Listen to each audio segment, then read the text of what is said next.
Milan, where to begin?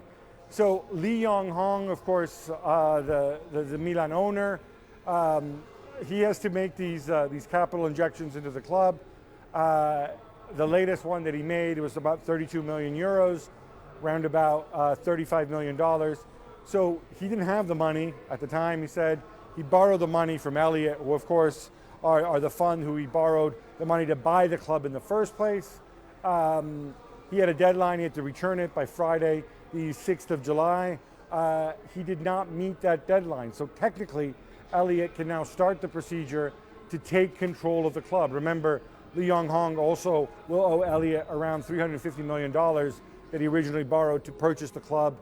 Right now, it's kind of, the situation's really, really confusing because there were other buyers who come forward, try to buy the club.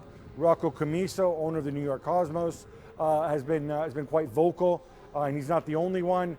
Lee, for whatever reason, did not sell him the club. Now it's a question, if the club falls in the hands of Elliott, what are they going to do with it? Who can they sell it to? Certainly they're getting themselves a tremendous deal because they're acquiring one of the world's great clubs, 7 European Cups for really a pittance, around about $350 million. Gab, is this going to be sorted before the start of the season? They kind of have to. I mean, certainly it's in Elliott's interest. I mean, if they do sell the club before that, I suppose they can get some sort of interim committee to run the club and then sort of settle in for the new season. But remember, Dan, in the background, there's this whole other business with their ban from Europe, from the Europa League for violating financial fair play. They filed they filed an appeal with the Court of Arbitration from Sport. We expect some sort of ruling from them by the middle of July.